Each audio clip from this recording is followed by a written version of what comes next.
My son's French fiancée called me an ugly cow in her native language, thinking I couldn't understand. I smiled politely and served her more wine. 3 hours later, I casually mentioned to her parents that immigration would be very interested in our conversation. If you're watching this, subscribe and let me know where you're watching from. Let me back up and tell you how I discovered that my future daughter-in-law was nothing more than a gold-digging fraud with a charming accent. It started on a crisp October evening in Austin. David, my 35-year-old son, had finally brought home the mysterious Frenchwoman he'd been dating for 6 months. Camille Dubois was everything I'd expected from his breathless descriptions. Petite, elegant, with that effortless style that French women seem to master in the womb.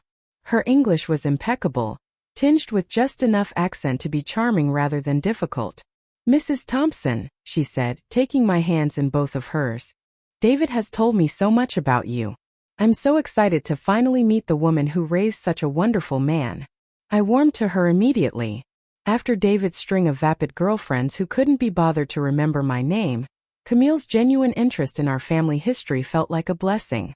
She asked thoughtful questions about the photos on my mantelpiece, complimented my cooking with what seemed like sincere appreciation, and even helped clear the table without being asked. David beamed throughout dinner, clearly smitten. "Camille speaks 5 languages fluently," he boasted, squeezing her hand. "She's been teaching me French, though I'm hopeless at it." "Oh, you're being modest."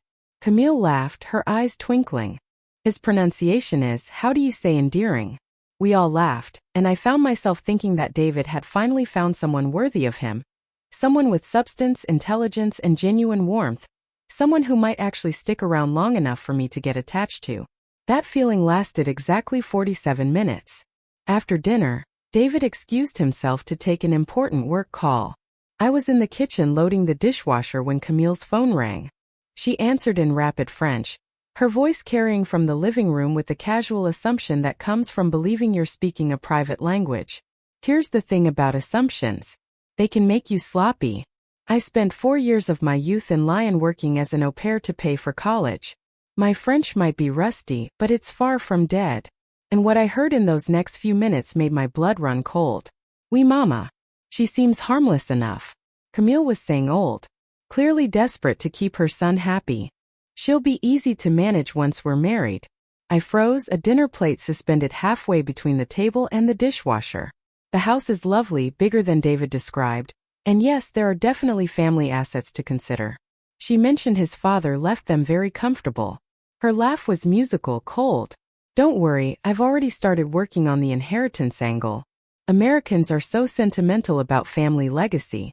My hands began to shake, but I forced myself to keep moving, to keep the normal sounds of cleaning going while I listened to my future daughter-in-law dissect my family like specimens in a lab. David is perfect for this, naive, generous, and completely infatuated. The green card will be simple once we're married, and the divorce even simpler once I have what I need. 2 years maximum. Then I'll be free to return to Paris with American citizenship and enough money to live exactly as I choose. The plate slipped from my numb fingers and shattered against the kitchen floor. "Mrs. Thompson, are you all right?" Camille appeared in the doorway, her face a mask of concern. Perfect performance, if I hadn't just heard her true colors in crystal clear French. "Just clumsy," I managed, kneeling to collect the pieces. "These old hands aren't what they used to be." She hurried to help me, her movements graceful and considerate. "Please let me do this. You shouldn't be cleaning up after hosting such a wonderful dinner." The irony was so thick I could taste it. This woman had just finished explaining to her mother how she planned to manipulate and eventually rob my son, and now she was helping me clean up broken dishes with the tenderness of an actual caring daughter-in-law. "I have much experience with cleaning," she said with a self-deprecating laugh. "I worked in hotels in Paris before meeting David. Very humbling work, but it taught me to appreciate when others make effort for me." Another lie delivered with such sincerity that I almost believed it myself. Almost. David returned from his call, apologizing profusely. "Sorry about that. Crisis at the site, but it's handled now." He surveyed the scene of us cleaning up together and his face lit up like Christmas morning. "Look at you two already acting like family." Camille stood gracefully disposing of the broken porcelain. "Your mother is wonderful, Sherry. So warm and welcoming." I feel very lucky. She was good, professionally good. Every gesture, every expression, every carefully chosen word was designed to reinforce the narrative she'd constructed. The grateful foreign girl, charmed by American family values and eager to belong. I found my voice somehow. Well, aren't you sweet? David's right. You do seem like family already. We settled in the living room with coffee, and Camille regaled us with what I now knew were carefully crafted stories about her life in France. The struggling artist narrative, the difficult childhood that made her appreciate David's stability, the dreams of building a life in America with the right partner. Every word was calculated, designed to hit David's protective instincts and his American savior complex, and it was working beautifully. My son hung on every syllable, his eyes soft with the kind of love that makes smart men do incredibly stupid things. Tell Mom about the visa situation, David prompted gently. She might have some insights. She's always been good at navigating bureaucracy. Camille's eyes flickered almost imperceptibly, but her smile never wavered.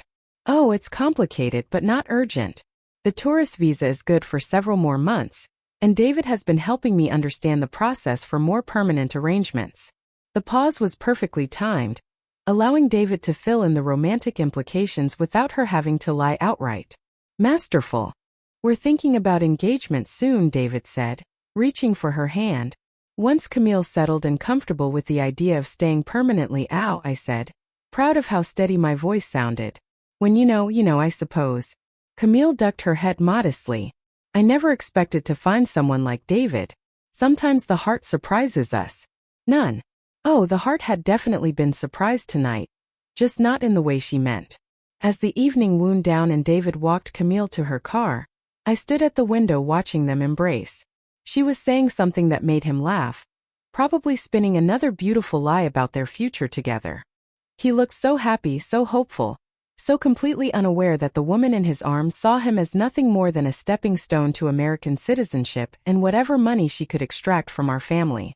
The question was, what was I going to do about it? I didn't sleep that night. Instead, I sat in my late husband's study, surrounded by 40 years of financial documents and family records, trying to understand exactly what Camille thought she was targeting. Robert had been a careful man, methodical in his approach to security. Our assets weren't flashy, but they were substantial. The house alone was worth close to $800,000, sitting on 2 acres in one of Austin's most desirable neighborhoods. The investment portfolios, retirement accounts, and life insurance policies painted a picture of comfortable upper-middle-class wealth. Nothing extravagant, but certainly enough to tempt someone with Camille's apparent agenda. What chilled me most was how efficiently she'd assessed our situation. One dinner and she'd already calculated inheritance angles and timeline strategies. This wasn't impulsive opportunism. This was professional predation. By dawn I'd made 2 decisions. First, I would not tell David what I'd overheard. Not yet. He was so deeply infatuated that any accusation from me would only drive him closer to her. Cast me as the jealous mother who couldn't accept her son's happiness. I'd seen enough Lifetime movies to know how that story ended. Second, I needed to know exactly who Camille Dubois really was. I started with the basics: Facebook, Instagram, LinkedIn. Her social media presence was polished but thin, mostly photos from the last 18 months. No deep history, no childhood friends or family members tagged in old posts. The few pictures from France were generic tourist shots that could have been taken by anyone. Her LinkedIn claimed she worked in hospitality management in Paris, but the company names were vague, and there were no colleague connections or recommendations. For someone supposedly in her late 20s with a career in the hospitality industry, her professional network was remarkably sparse. I was deep in internet rabbit holes when my phone rang. David's name flashed on the screen and my heart clenched with guilt. How do you talk to your child when you know something that will devastate them but can't prove it yet? Morning, Mom. Thanks again for last night. Camille couldn't stop talking about how wonderful you were. I bet she couldn't. She's lovely, sweetheart. I can see why you're so taken with her. I'm thinking about proposing soon, he said, his voice bright with excitement. Maybe Christmas. I know it's fast, but when it's right, it's right. Christmas 2 months away. My stomach nodded. That's wonderful news, David. Have you thought about what kind of proposal? Where you might do it? As he chatted about his romantic plans, I was calculating timelines in my head. If they married quickly after the holidays, she'd have her green card application filed by spring. 2 years later, she'd be eligible for permanent residency. 2 years after that, full citizenship. Then the divorce. Carefully timed to maximize her take from community property. 4 years. She was planning to systematically destroy my son's life over 4 years. Mom, you still there? Sorry, darling. Just thinking about how happy this makes me. The lie came easier than I expected. Have you met her family yet? Her parents? Not in person, but we video chat with them sometimes. They live in Marseilles. Her father's a retired teacher. Her mother works in local government. Very traditional family, which is why she's being careful about the engagement timeline. They want to meet me properly first. Traditional family. If they truly existed, they were probably horrified by their daughter's immigration fraud scheme. Or maybe they were in on it, coaching her through her longue distance destruction of an American family. That sounds reasonable, I said carefully. Maybe you should visit them before proposing. Really understand where she comes from. Actually, they're planning to visit us next month. Camille wanted them to meet you before we make anything official. She values family approval. Of course she did. Meet the Marks family, charm the parents, establish herself as the perfect future daughter-in-law, then spring the engagement, and rush toward marriage before anyone had time to ask difficult questions. After David hung up, I sat staring at my computer screen, feeling the weight of impossible choices. I could hire a private investigator, but that felt like crossing a line that would damage my relationship with David, regardless of what we found. I could confront Camille directly, but she was clearly skilled at manipulation, and I had only an overheard phone conversation as evidence. Or I could be patient, play the long game, let her think she was winning while I gathered the information I needed to expose her completely. That's when I remembered my sister's youngest daughter, Claire, who worked for the State Department in visa services. Family connections could be remarkably useful when you needed to understand immigration fraud. Aunt Margaret, you're putting me in a very difficult position, Claire said, her voice careful over the phone. We were on a sister lunch date at my favorite cafe. Though today I wasn't paying much attention to my salad. I'm not asking you to do anything inappropriate, I said, stirring my iced tea slowly. I just want to understand the general process. Educational purposes. Claire laughed despite herself. Educational purposes, right? And this has nothing to do with David's mysterious French girlfriend. You always were too smart for your own good. I leaned back in my chair, studying my niece's face. Claire had inherited the family's sharp instincts and no-nonsense attitude. If anyone could help me navigate this situation, it was her. Tell me what you know, she said quietly. Everything. So I did. The overheard phone conversation, the thin social media presence, the convenient backstory that hit all of David's emotional triggers. Claire listened without interruption, her expression growing more serious with each detail. There are red flags, she admitted when I finished. The timeline is aggressive. The background check seems superficial. And frankly, the whole narrative sounds like something from the Manual on Marriage Fraud Indicators. There's a manual. Oh honey, there are several. Immigration fraud is a cottage industry, and we see variations of this pattern constantly. The difference is usually the sophistication level. Claire pulled out her phone and showed me a government website. Look at this checklist. How many boxes does she tick? As we went through the indicators together, my heart sank. Camille wasn't just suspicious. She was practically a case study in marriage fraud, red flags, rush timeline, financial motivation, limited verifiable background, age gap that favored the immigrant, and emotional manipulation of the American partner. The thing is, Claire continued, knowing something and proving it are very different challenges. These people are professionals. They've studied American men. They know exactly which buttons to push, and they're very good at covering their tracks. So what would you do? Claire was quiet for a long moment. Officially, I'd advise David to slow down, do proper due diligence, and insist on meeting her family in France before making any commitments. And unofficially, I'd gather evidence, document everything, and I'd be prepared for the possibility that by the time you have proof, it might be too late to prevent the marriage, but not too late to minimize the damage. The damage: my son's broken heart, his financial losses, his faith in love itself. The ripple effects could last years, maybe decades. Some wounds never fully heal. There's something else you should know, Claire said carefully. If she's doing this professionally, David probably isn't her first target. These operations often work the same territories, use similar methods. There might be other victims, other sons, other families destroyed by Camille's calculated charm. The thought filled me with a cold fury I'd never experienced before. How would I find them?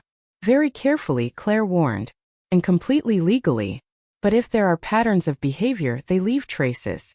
Immigration applications, marriage records, divorce proceedings. It's all public information if you know where to look. By the time we finished lunch, I had a plan. It wasn't a nice plan and it wasn't a simple plan, but it was thorough. If Camille Dubois was a professional con artist, she was about to discover that Margaret Thompson wasn't nearly as harmless as she appeared. That afternoon I made 3 phone calls. The first was to a private investigator Claire had recommended, someone who specialized in background verification with impeccable discretion. The second was to my attorney, updating my will and establishing some additional financial protections that had nothing to do with Camille and everything to do with being prepared for any outcome. The third call was the most important one. David, sweetheart, I've been thinking about what you said about Camille's parents visiting next month. Yeah, what about it? Well, I'd love to host them for dinner, a proper welcome to the family. And you know what? I think I should brush up on my French before they arrive. Maybe take a refresher course. I'd hate for them to think I wasn't making an effort. The private investigator's name was Marcus Webb, and he looked nothing like what I'd expected. No trench coat or fedora, just a mild-mannered man in his 50s who could have been anyone's accountant, which, as it turned out, was exactly the point. The best investigations happen when nobody realizes they're being investigated, he explained, settling into the chair across from my kitchen table with a manila folder and a cup of coffee. Especially in cases like this, where the subject is already hyper-aware of potential scrutiny. It had been 2 weeks since I'd hired him, and the preliminary results were enlightening in the worst possible way. Let's start with what we know for certain, Marcus said, opening his folder. Camille Dubois entered the United States on a tourist visa 8 months ago. The address she listed on her arrival documents is a short-term rental apartment that she vacated after 6 weeks, right around the time she would have met your son. So, she came here specifically to find a husband. It's looking that way. The pattern suggests systematic targeting, rather than organic relationship development. He pulled out a series of photographs. These are from her social media activity. In the month before she left France, she was researching American dating apps, joining international relationship sites, and participating in forums about American immigration law. The photos showed Camille at her laptop, coffee shops in Paris, always alone, always working on something. Even in candid shots, there was something calculating in her expression. Here's where it gets interesting, Marcus continued. The company she claims to have worked for in Paris, it existed, but it went out of business 3 years ago.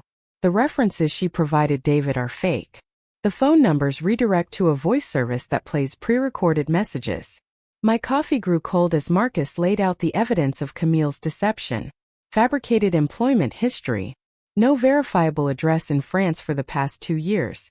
And most damning of all, a pattern of social media connections that suggested she'd been in contact with other American men before settling on David.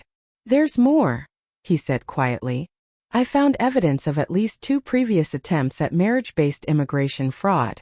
Different names, different stories, but the same face and the same methods. He slid 2 more photographs across the table. The first showed Camille with a man in his 40s outside a courthouse in Nevada. The second was from a wedding announcement in a small-town newspaper in Colorado featuring Marie Fontaine and her American husband. Both marriages lasted less than 2 years. Both ended in divorce with significant financial settlements. Both men are now dealing with debt and emotional trauma, while she disappeared with American citizenship and their assets. I stared at the photographs feeling sick. David doesn't know. David knows what she's told him, which is a carefully constructed fiction. But Margaret, there's something else you need to understand. This isn't just fraud. It's a criminal enterprise. We're dealing with someone who has destroyed multiple families and shows no signs of stopping. The room felt smaller suddenly, the walls pressing in around us. What do I do with this information? Marcus leaned forward, his expression serious. That depends on what kind of outcome you want. Do you want to save David from making a terrible mistake? Or do you want to ensure Camille faces consequences for what she's already done? Both, I said without hesitation. I want both. Then we need to be very strategic. Moving too fast could spook her into disappearing before David realizes what's happening. Moving too slow means watching the fraud proceed on schedule. Marcus pulled out a timeline chart. She's planning to introduce her parents next week. Probably actors hired to play the role. The engagement will happen shortly after that with a Christmas proposal that gives them just enough time for a New Year's wedding. New Year's tax advantages, immigration timing, and emotional manipulation. All wrapped up in romantic symbolism. It's textbook. Marcus closed his folder and looked at me directly. The question is, are you prepared to play a longer game than she is? That evening I sat in my garden watching the sunset paint the sky in shades of gold and crimson. Somewhere across town, David was probably having dinner with his fraudulent fiancée, discussing wedding plans and dreaming about their future together. And next week, I would sit across from fake parents, speaking my rusty French and pretending to believe in a love story that was nothing more than an elaborate con.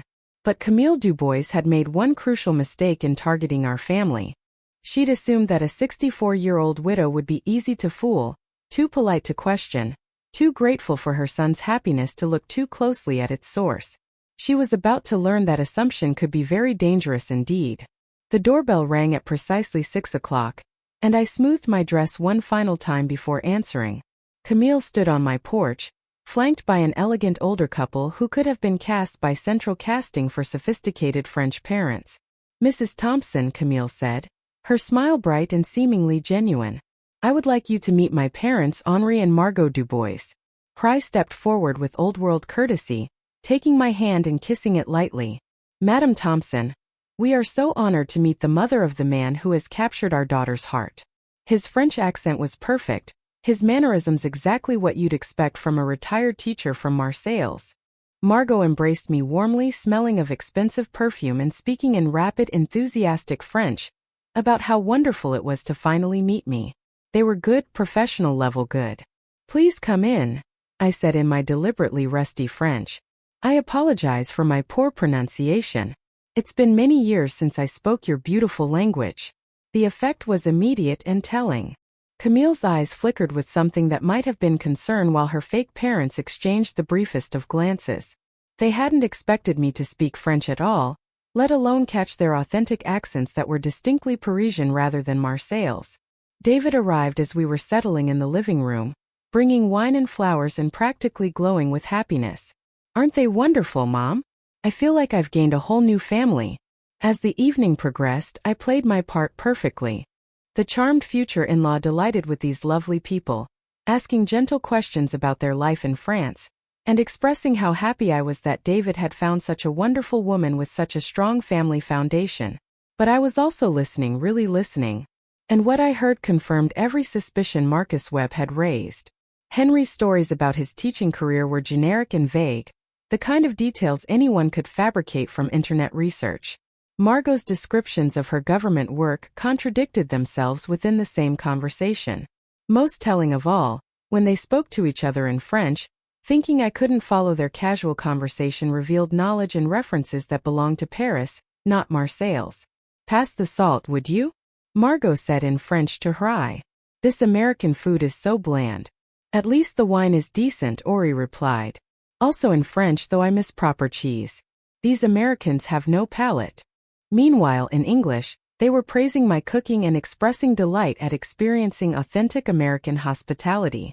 But the moment that confirmed everything came during coffee service.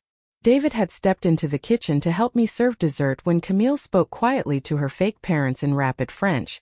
"She's harmless but not stupid.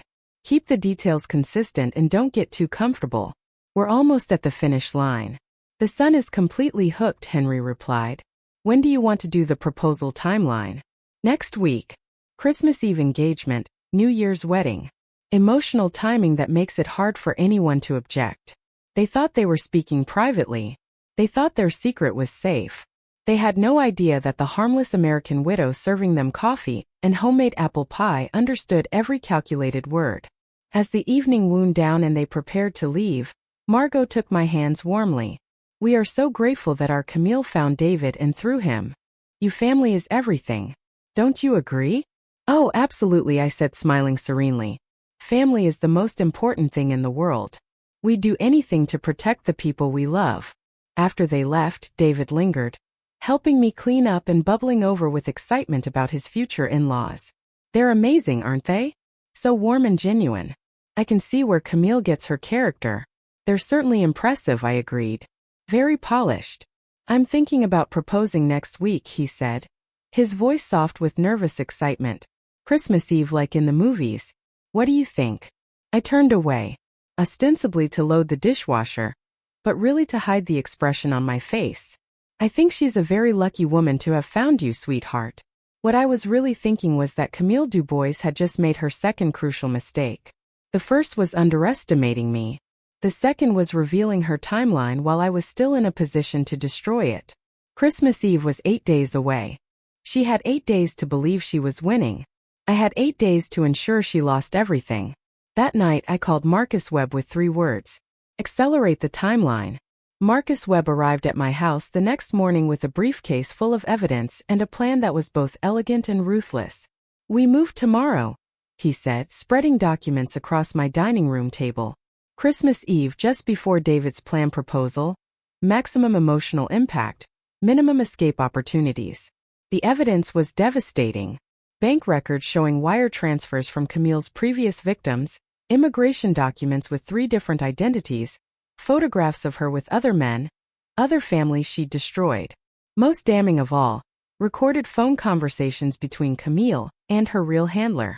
Not fake parents but a criminal organization that specialized in marriage fraud. She's not just a con artist, Marcus explained. She's part of a network. They identify targets, create backstories, provide supporting actors when needed, and take a percentage of whatever assets they can extract. I studied a photograph of Camille with a man in his 50s outside a courthouse in Miami. The timestamp showed it was from just 18 months ago.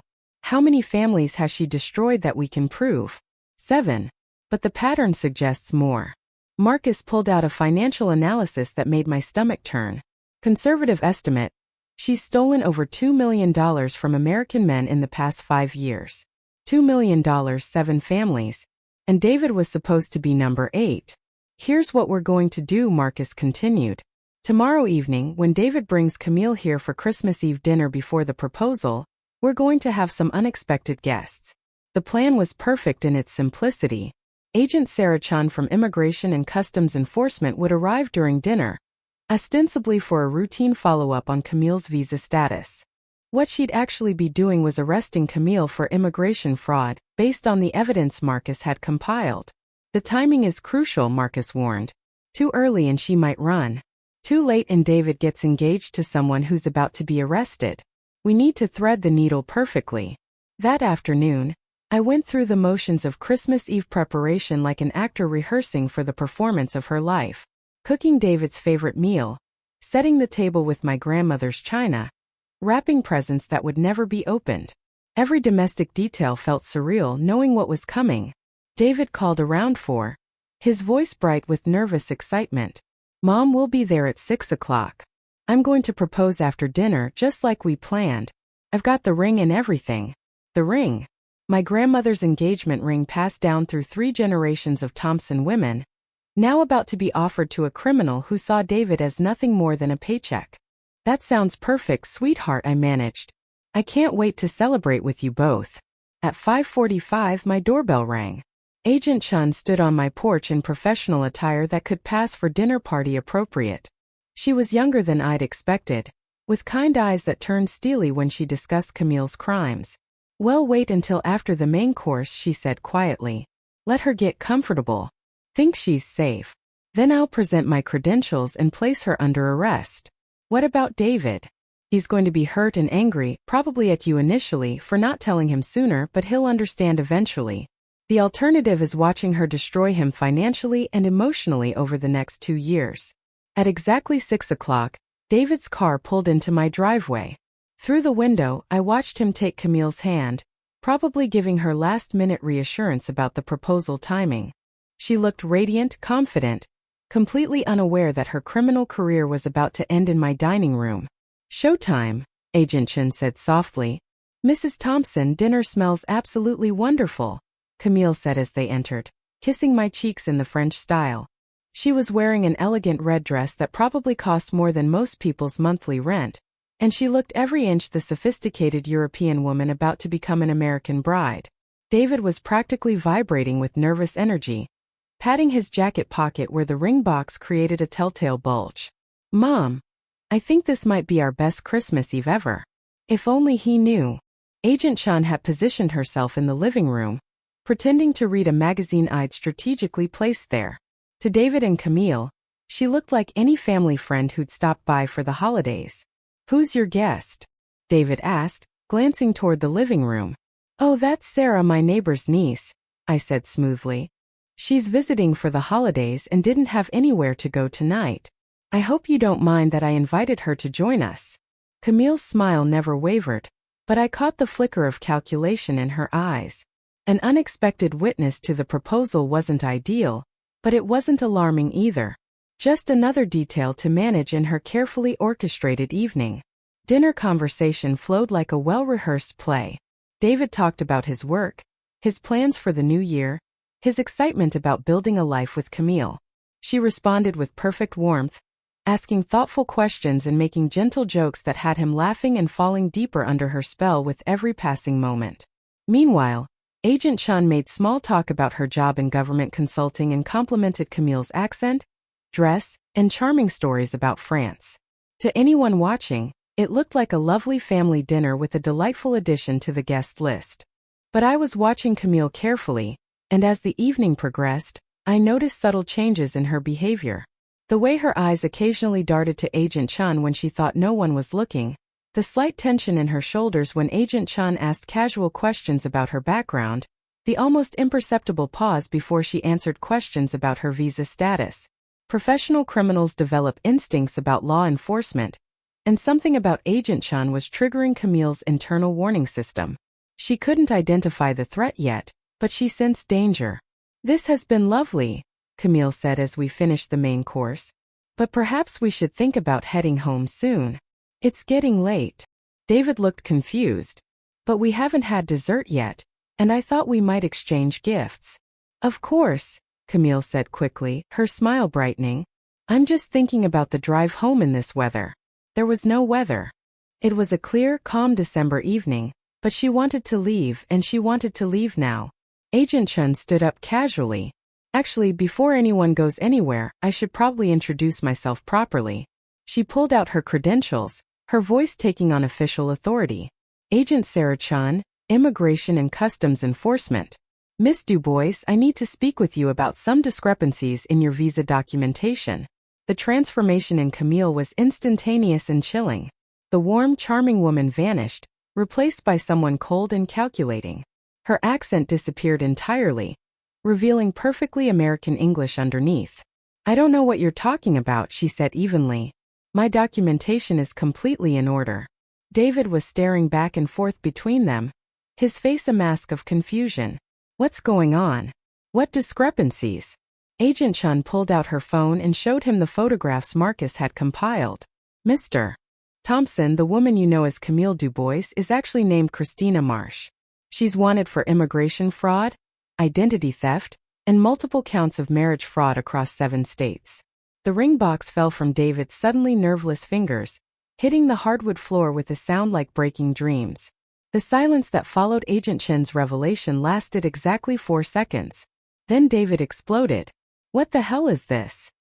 He spun to face me, his eyes blazing with betrayal and fury. You knew and you didn't tell me." "David, please let me explain." "Explain what?" "That you've been investigating the woman I love behind my back. That you've been lying to me for weeks." His voice cracked with pain. "I trusted you, Mom. I brought her here because I trusted your judgment, and this is what you do." Camille Christina, whoever she really was, had gone very still, her mind clearly racing through options and escape routes. But Agent Chun was positioned between her and the front door, and backup officers were already surrounding the house.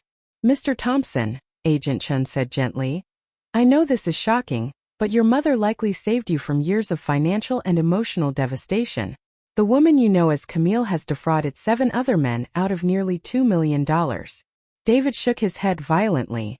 No, you're wrong. This is some kind of mistake. Camille isn't. She wouldn't. He turned to her desperately. Tell them they're wrong. Tell them this is all some horrible mix-up. For a moment I thought she might keep up the charade. Try one final manipulation to maintain her hold on David's emotions. But then she looked at the evidence spread across Agent Chen's phone, calculated the odds and made a different choice. She laughed. It was a cold, amused sound that had nothing of Camille's musical French accent. When she spoke, her voice was flat, American and utterly without remorse. Oh, David, you poor, sweet, stupid man. She picked up her wine glass and took a sip as if she were discussing the weather. Did you really think someone like me would fall for someone like you without an ulterior motive? David went white. What? You're boring, David. Predictable. The kind of man who thinks buying flowers and opening doors makes him irresistible to sophisticated European women. She gestured dismissively. I've played this role so many times I could do it in my sleep.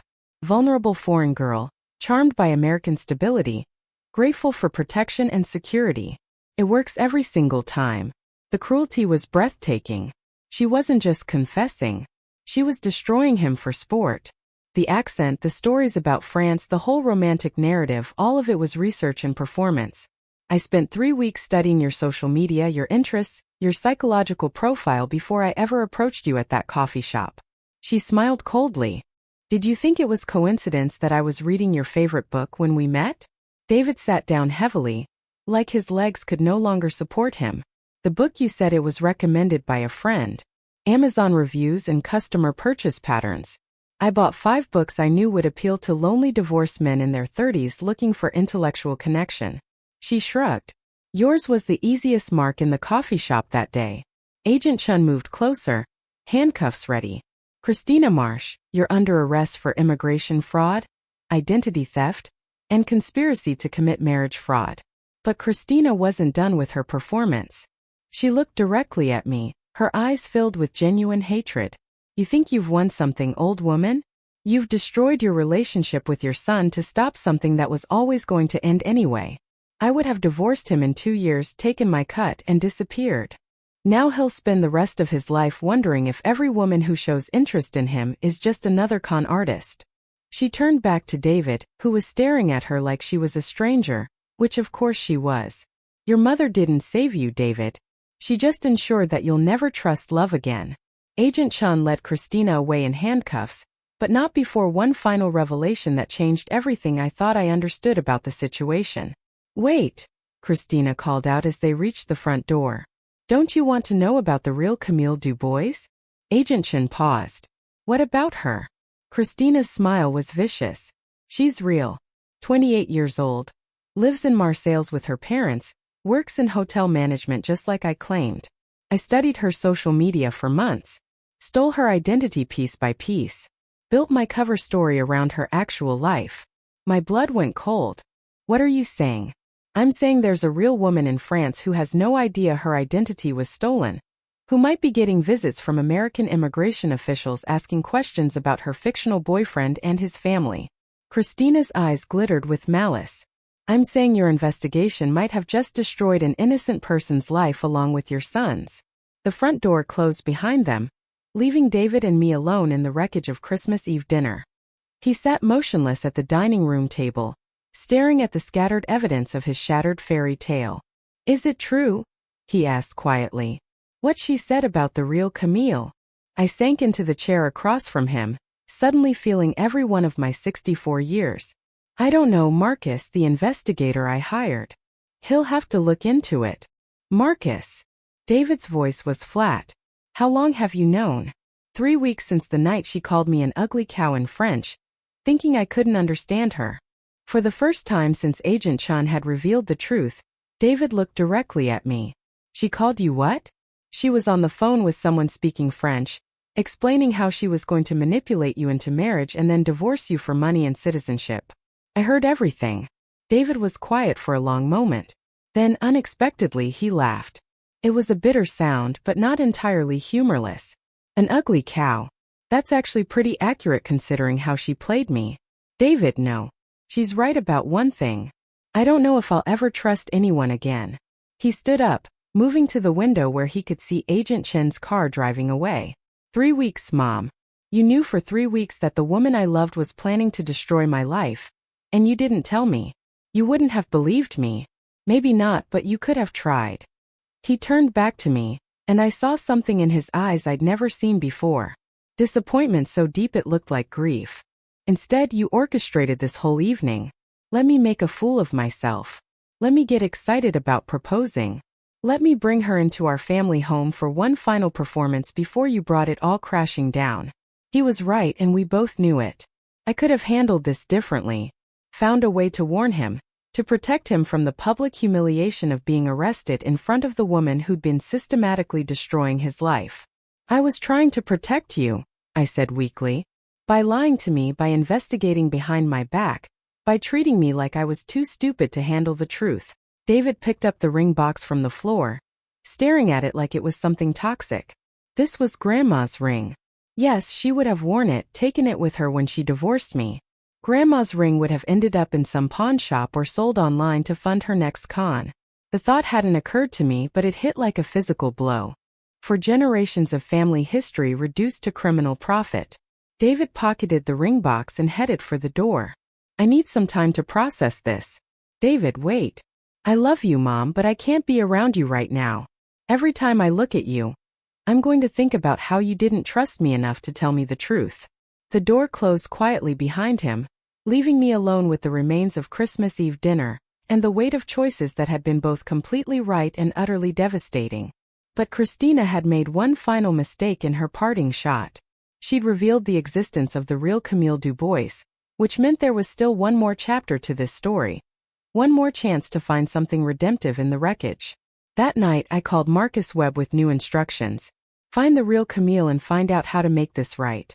2 months later, I was standing in the International Arrivals Terminal at Austin Bergstrom International Airport, holding a sign with Camille Dubois written in my best handwriting.